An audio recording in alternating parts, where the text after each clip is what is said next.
Hey everyone, welcome back. And so this week's movement performance tip is a great exercise that I'm a big fan of.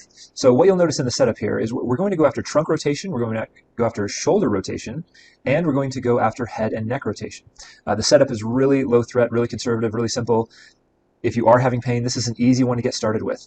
I have my hips at about a 45-degree angle here, so I'm not at that classic 90-90 chair pose. And laying on my side, I've got an 18-inch foam roll between the hands. So as you can see, I'm just kind of rolling that foam roll between the hands to kind of give myself a little bit of feedback, give that shoulder, give that hand, that upper extremity on the right side a little bit of feedback. And then I've also got my neck supported in neutral. We want to make sure that the spine is in line. We want to make sure that there's not too much deviation with either a left side bend or a right side bend when we're laying on the side. We want that neck to be as relaxed and as neutral as possible to begin. You'll also notice that when I'm breathing, I'm inhaling through the nose as I reach forward. I'm exhaling through the mouth as I come back to neutral. Now, the point of this exercise is to create expansion through the rib cage. Of course, as for those of you who have had any experience with me at all, you know that a lot of times what we like to do is create motion through expansion and compression of the rib cage, which kind of bleeds out into the extremities. So what we're doing here is compressing that left side. The left side is against the floor, which means that when you breathe in gently through the nose, again, that should be a silent inhale through the nose, that breath is going to cause expansion on the top side of the rib cage, the top side of the thorax.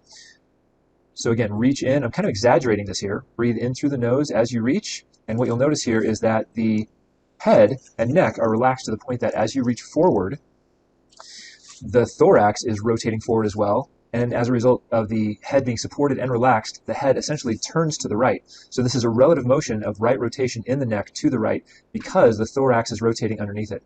So if you get the breathing right, this is going to be really, really relaxing. Remember, anytime we work on our breathing, anytime we incorporate our breathing into an exercise, a slow, silent inhale and a long, slow, relaxed exhale is going to dial down that sympathetic nervous system. So you have the autonomic nervous system, you have fight or flight, you have rest and digest. If it's a long, slow inhale, a long, slow exhale, you're going to dial down that sympathetic fight or flight response, and you're going to dial into more of a parasympathetic or rest and digest response. That's exactly what we want if we have a lot of shoulder, upper back, or neck tightness.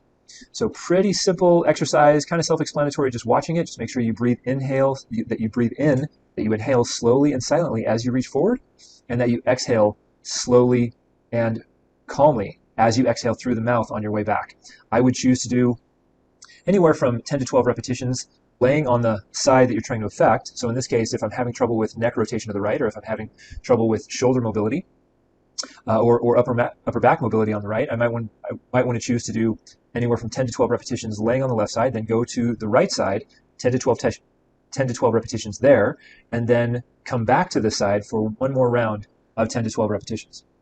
Well, I hope that helps. Give that a try. Let me know what you think. We'd love to hear from you. Again, please make sure that you do have the correct diagnosis, that you do have reasons for believing this exercise is right for you. Hopefully you've talked to me or Dr. Jen, and we will do this here again next week.